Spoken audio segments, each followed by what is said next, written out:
I've got an awesome panel, Jordan, Daniel, and Michael, all representing a conversation about the future of NFTs. But part of what an NFT future is to me is, it's about what you're going to do with it going forward. It's not about the actual thing itself, it's about what it becomes. It forms a life of its own.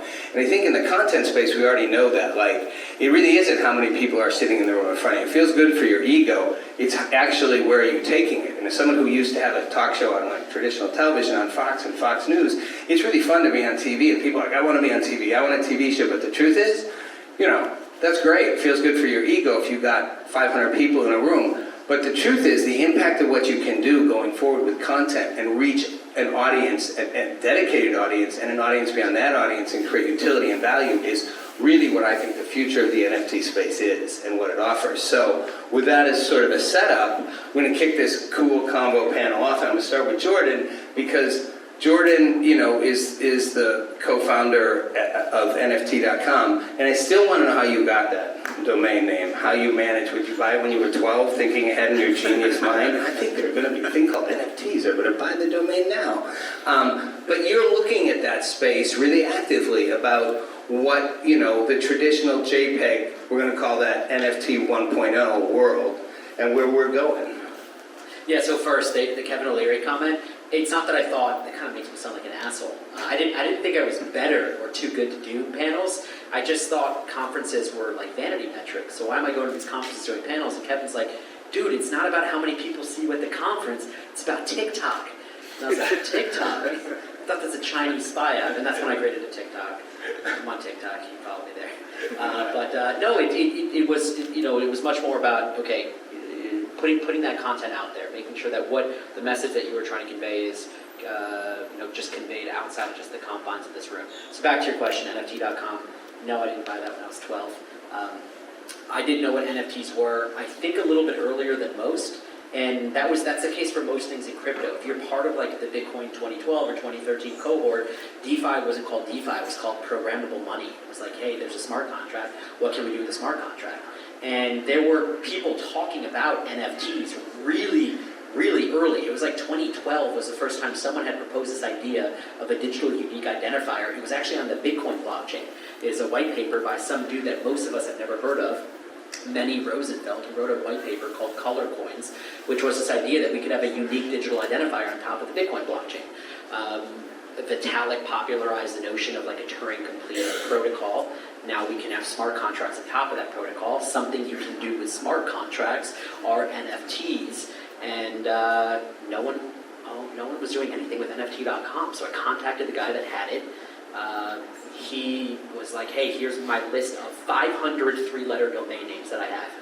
And I saw NFT on it, and I'm like, how much do you want for that one? And how much was it? I think he asked for 3. I said, I'll give you 1, which is, you know, going market price for a 3-letter domain name. You want to try to buy like ABC or CDN.com or something like that, you pay at least 7 figures for it. It's real estate, it's internet real estate. But he didn't really know what non-fungible tokens were. He barely knew what blockchain was.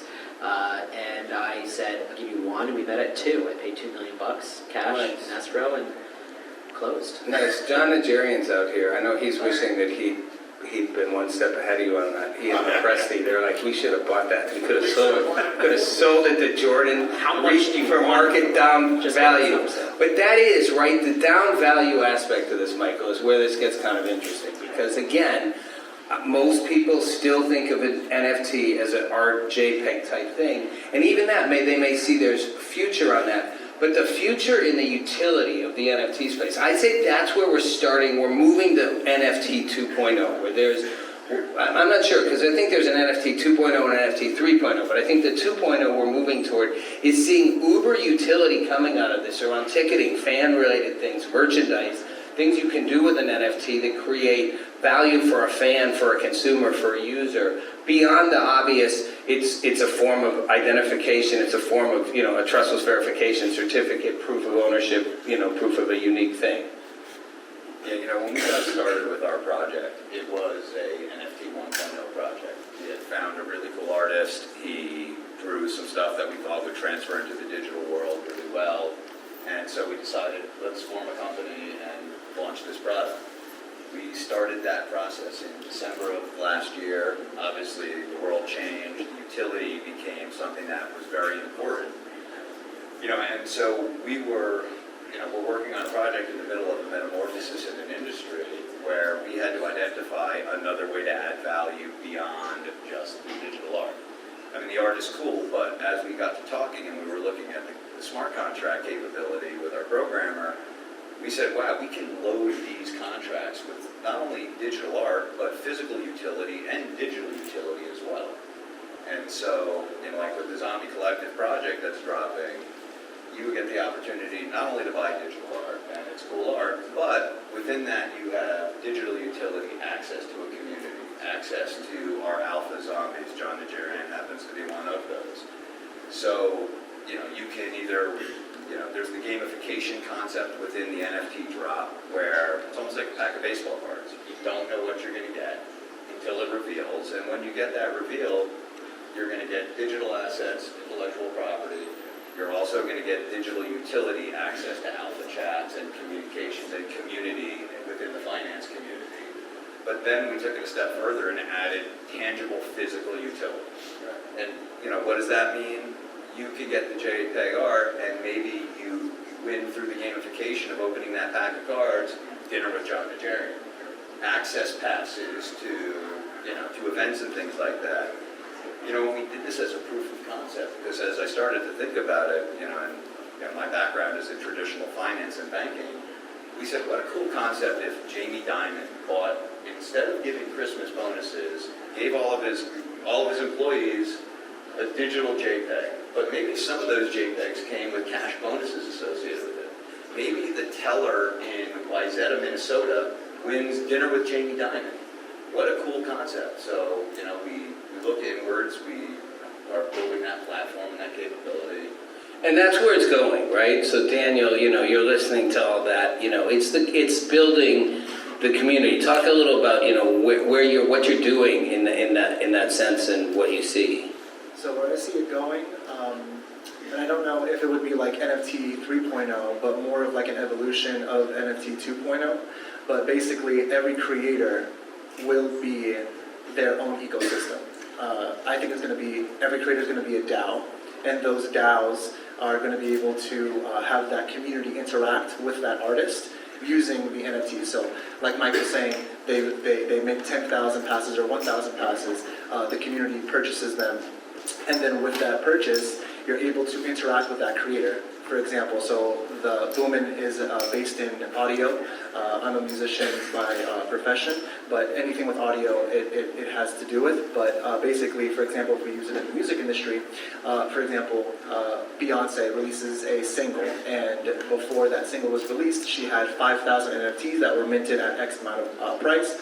And so she can say, for her next project, she can create a proposal that says, hey, which beat should I use for her single? And then her community, or the people that are involved with those NFTs who have that, can vote on the proposal. And obviously she loves all three of those beats, so she doesn't mind. They choose it, the next proposal. What is the song going to be about? Oh, it's going to be a story about this, feelings about that. And then so there's this interaction where now the community is actually influencing the creator, and the creator isn't necessarily selling out by doing something that's for the community, but necessarily like only picking things that they can be inspired by. But it's more about a personal connection, and now the community has a direction that they can feel like they have like they're a friend. Like, if I ask you, hey, what should I do? And you tell me, like, you feel more connected with me because you're giving me advice that I'm taking. And so it creates a different dynamic between the artists and the fans to then obviously generate more money later down the line, but more so creating that relationship that we're best friends. And do you have some big artists who are thinking of doing that through BOOMN? Yeah. A couple. You want a name drop or not?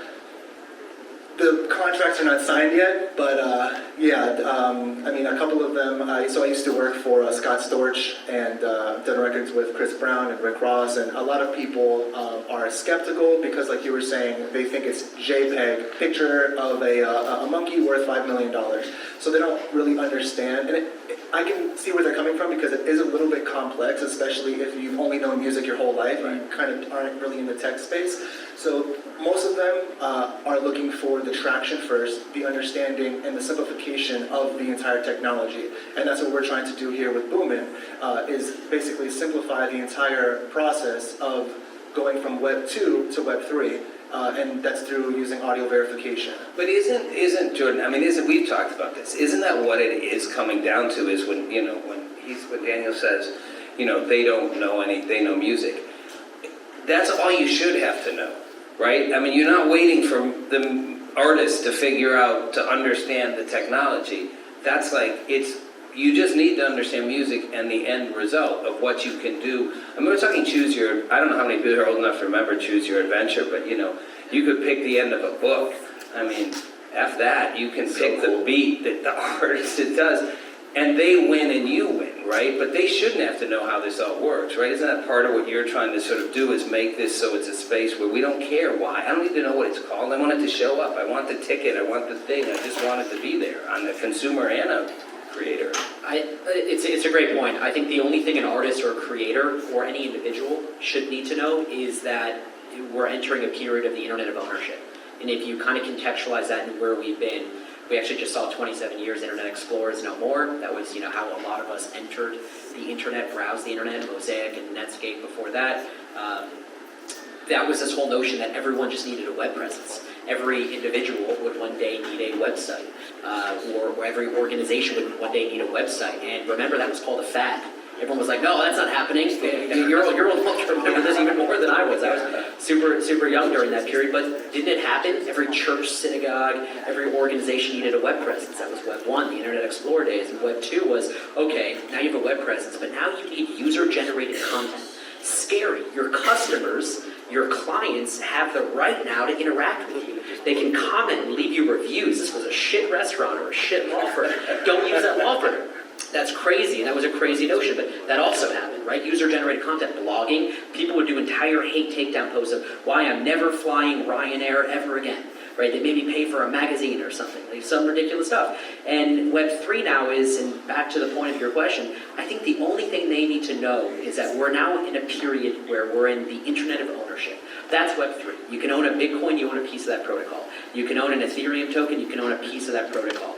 If you are an artist, people don't just want to consume your music. They want to be involved in deciding what's the riff of the beat, or, where's the next concert, or they want, what is the album art, or if you have a favorite basketball player, what shoes is he wearing to the game? That's what it means to be a stakeholder. And a lot of people get that wrong, because you talk to Daniel about community building. Right, community building, a lot of people, and I think, this is often said, hey, community, minimal viable community, we need to build a community. Honestly, a lot of us are just quick to commercialize because we come from Web 2 and it was all about customers. It was all about revenue, monthly recurring revenue, how much you're making per user per quarter. That's how Facebook reports earnings. Versus that's how the community. Exactly, versus community, where Web 3 is a little bit different. It's how many vested stakeholders you have. What are the network effects you have? And that's where the DAOs come into this and the whole thing. And the fractionalized ownership, right? So, again, Leon, who's out there. By the way, half the people in this audience maybe, are interviewing with, have been part of the roundtable of BattleFin on the Intrepid. But I'm just saying, anyone in this audience, you may be a smaller audience, but remember today, because you're going to look back 10 years and you're going to be like, I was at that panel when they said all this stuff that happened. And, and someone like Jordan is like a household name because NFT.com blows up or whatever it is. He's already out. Well, but Leon made a point about fractionalized ownership in the music thing, and the idea that the artist could go beyond just a beat. They could actually allow for fans who are bought in on a token to get marginalized revenue stream from that song, and it's a tiny amount, but you got, hey, I made $10 off of it. Who cares? Right. I got $10 off Beyonce's And they feel song. invested too, so they'll share even more. Like, hey, I contributed to this piece of art that now the whole world is listening to. So now you're going to get more streams, get more notoriety, reach more people, influence more people, and essentially pass along this light, this love, this information. Where we're getting to this decentralized Web3, where we're all going to realize in a consciousness that we are all one, and it's coming together both physically and mentally, and it's going to manifest into this beautiful sphere of greatness. And we're like on the brink. Like, I don't really think most people understand what is about to happen with society and our consciousness as a whole, and it's either going to be left behind with the fear mentality, fallen fears and worried about war and famine and this, or you're going to focus on coming together as a community and focus on love and light. And I think Web3 is pushing that very hard. Let's hang on to this point, because I think this is like, why are we here? Why is even crypto something we talk about, especially relevant with everything happening that's in the market? We've gone from just a select few venture capitalists being able to allocate capital to a big thing that you hear in Web3 now is community capitalists. Everyone now can allocate capital. Everyone's a capital allocator. So if everyone's a capital allocator, of course we all have different balance sheets. Some people are playing with a lot more money than others, but if you can allocate capital, well, okay, now you can buy Bitcoin. And now Bitcoin, what's the net promoter score of Bitcoin? It's off the charts, bigger than even CrossFit and veganism. Anyone that ever buys Bitcoin doesn't shut the fuck up about Bitcoin. They just talk about Bitcoin. And that's a natural human incentive. It's a natural human motive. It's on your balance sheet. It's on your book. Let's talk about it now. The same is the case if you own an NFT. Everyone buys a goblin. They don't stop talking about goblins or Bored Apes, right? It's a viral meme. But it's something that you can own a piece of, and that can appreciate as it goes. So if everyone's a capital allocator, what excites me is, more than, if we define it more than just like elevating the human subconscious, it's like, what if we're all capital allocators as a community and we all own pieces of this? Then the only thing that someone who wants to get into space needs to know is, what's the toolkit I'm going to use to enable my customers, my clients, my partners to become stakeholders in my ecosystem? For Nike, that's not like, giving them equity in your business, but it is saying your top sneaker buyers, your top purchasers, maybe you should let them know if, do you think what we're about to drop is dope or not? Yeah. Should you have a voice in the design? Do you like our design? Who's the next Virgil Abloh? Should we bring this guy in or should we bring someone else in? You just want to vibe check with your stakeholders. And I think, we'll talk about, you're going to see it in sports too. Yeah, even it permeate the NFL, where at some level, the diehard fans, we're all in a stadium together, or we're all watching, or we're at bars, Packer bar, whatever. Maybe you go to a Bears bar if you were like really down or something. That's an inside joke.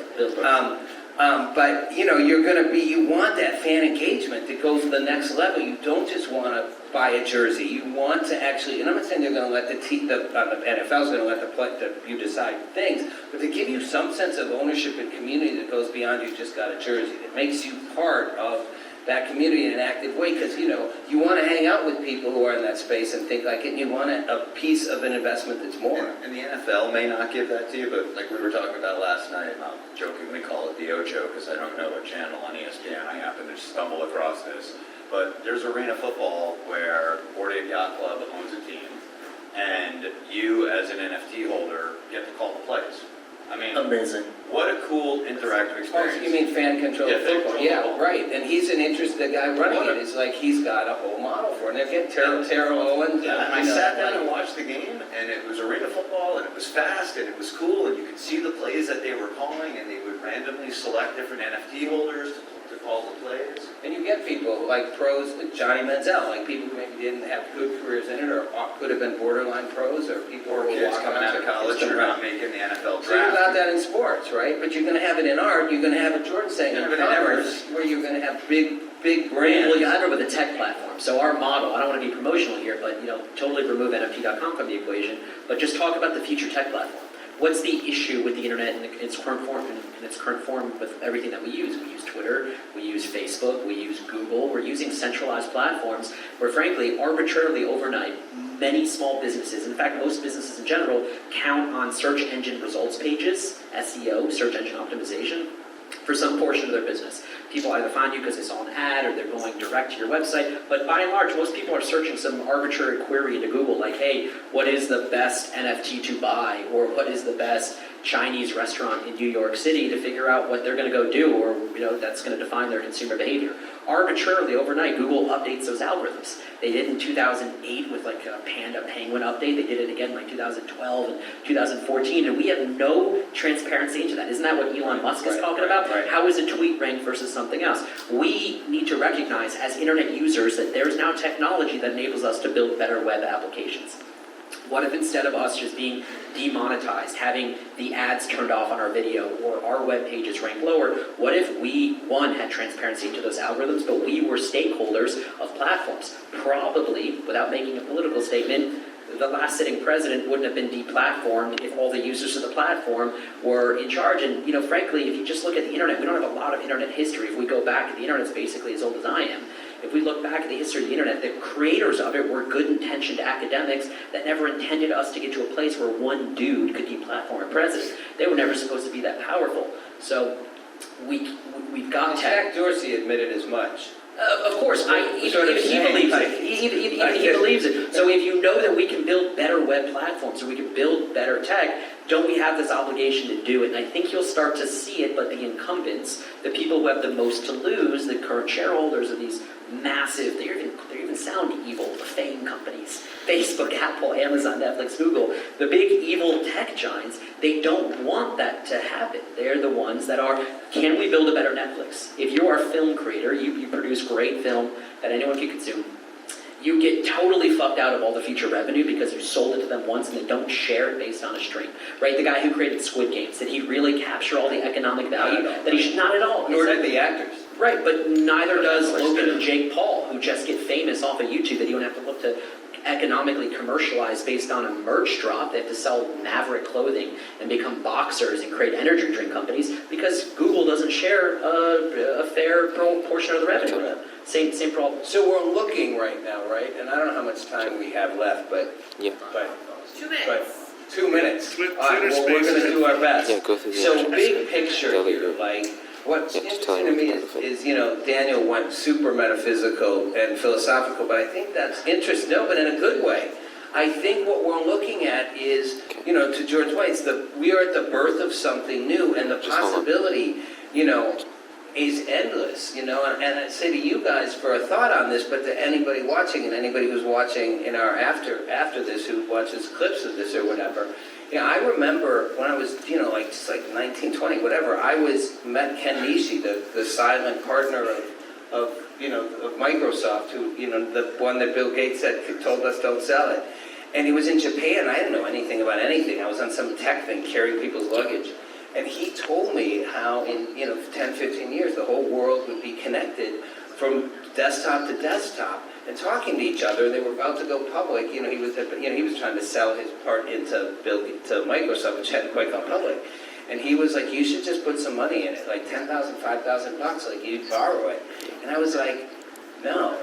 And I was like, no, because there's no way in 10 years, it's like 86, we're going to all be like talking to each other on desktop to desktop. I think we're at that point now where people don't realize where we're about to go and how soon we're going to get there. And the possibility is absolutely endless. I mean, what we could all create, it's like, what can we envision?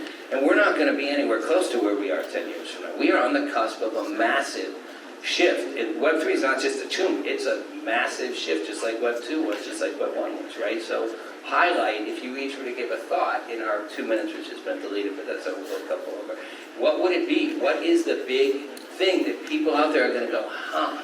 Like you were sitting here going, they talked about that day, and 10 years later, we saw It's it. probably going to be the most controversial comment of probably this whole conference, but with the way that technology is going, we're talking about exponential growth. Like we went from the 80s to 90s to like we're almost on a straight shot up.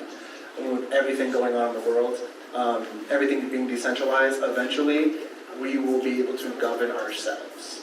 There will be no government. The entire world is going to be blockchain.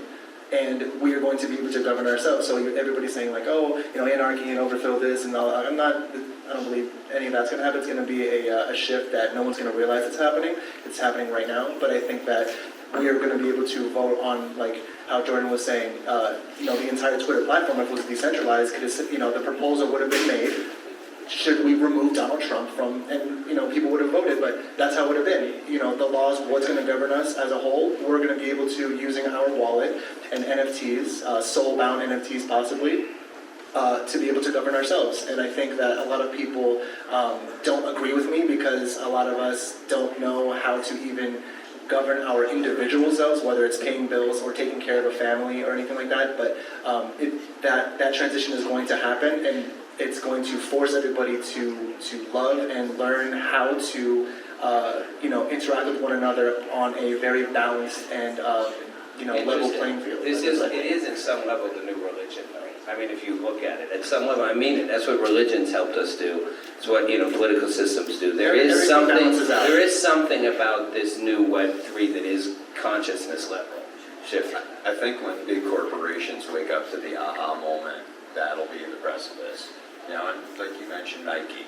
Imagine if you're Nike and you didn't have to think about whether your community was going to like your designs or not. You knew that they were going to like them before you released them. And you could you could estimate what the demand was going to be based on, the following. And you could produce stuff direct to market that you didn't have to worry was going to sit in inventory and end up at TJ Maxx. That to me, and again, I'm a traditional Wall Street guy.